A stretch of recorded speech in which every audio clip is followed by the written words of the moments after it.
In section 17, we're going to wrap up our conversation around actual versus volume weight by talking about some easier ways, some tricks of the trade to calculate volume weight. In the US, use of the standard system implies dimensional weight calculations in inches and pounds. We saw that in our prior example. Second bullet point, while it's not complicated math, calculating volume weight in the US can be cumbersome because international air freight rates are charged on a per kilo basis. Which leads us to our sub-bullet saying that the conversion from pounds to kilos can be time-consuming and, albeit easy, still susceptible to errors. The point that we're making here, last bullet, is that the step needed to convert pounds to kilos can be easily eliminated. One other thing that we'll say before proceeding is that freight forwarders' systems, the software they use to run their business, will do volume calculations automatically. We're a little old school here at Mercado, and we think it's important that even though a system will do the work for you, it's still pretty important to understand the underlying math. And this math is admittedly pretty simple. Instead of dividing total cubic inches by 166, simply divide by 366. That 366 number coming from the number of cubic inches per kilo, where that point of equilibrium is no longer 166 cubic inches per pound, it's 366 cubic inches per kilo.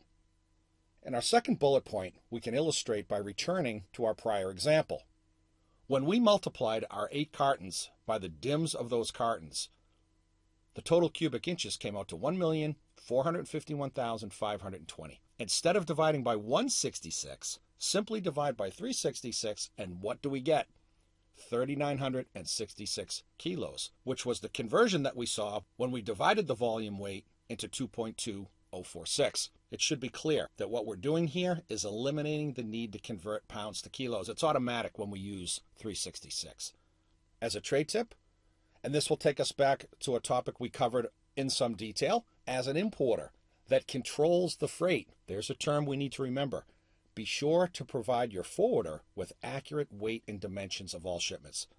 As a U.S. importer, calling around to freight forwarders for quotes or going out to bid and things of this nature, any freight forwarder worth their salt, one of the first things they're going to ask is, number one, what's the Incoterm? Or at least they should be. That determines who controls the freight. But also, what's the number of pieces, what's the weight, and the dimensions of a given shipment. Without that information, the forwarder can't do their job. Part of their job being making a comparison between actual and volume weight.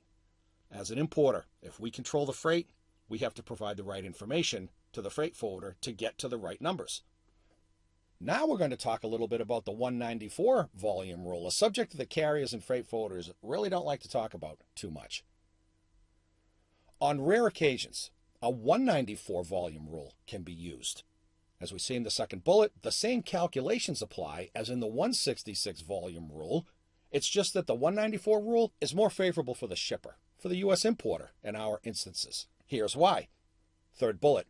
In this case, the number 194 signifies that the actual and dimensional weight of a carton, box, or crate are in equilibrium when a carton takes up 194 cubic inches of space for every pound that it weighs. Not 166, 194. We're substituting volume calculation rules here. As a trade tip, we really don't see, or at least the carriers don't like very much, to use the 194 volume rule for international shipments, but it has been seen in U.S. domestic air freight. As you may have already figured out in your head, the difference between the 166 and 194 volume rule is that the latter's quotient is a smaller number. And that just translates into the shipper isn't charged as much for volume weight, as with the 166 rule. Second bullet, and this is why airlines and forwarders do not like to use the 194 volume rule, because it reduces their revenue. Sometimes, in rare instances, international freight forwarders and international carriers will negotiate to use a 194 volume rule. Those are fairly unique. In this day and age, the carriers and the forwarders are pretty much sticklers about using that 166 rule.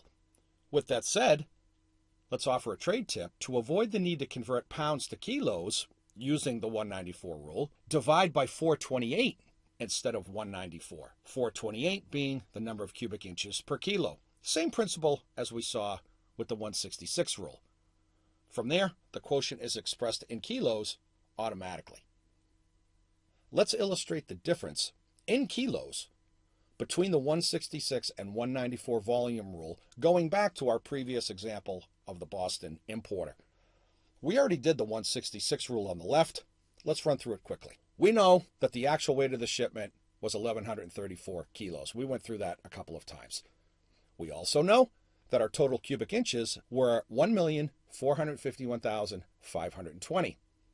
We did that final calculation. Step 3 on the left-hand side, the volume weight came out to 3,966 kilos using the 166 volume rule. Let's say that this Boston importer was able to negotiate with the freight forwarder and the underlying air carrier that the 194 volume rule would be used. Not very likely, but let's go through it just to be thorough. Step 1, same story. Actual weight, 1,134 kilos. Step 2, same story. Total cubic inches, 1,451,520 cubic inches. Here's the difference. And we're going to skip the conversion from pounds to kilos, as we see in step 3, by dividing our total cubic inches by 428. That's the calculation we just did a moment ago. The volume weight comes out to 3,392 kilos. Clearly, considerably less than the 3,966 kilos we saw in volume weight under the 166 rule.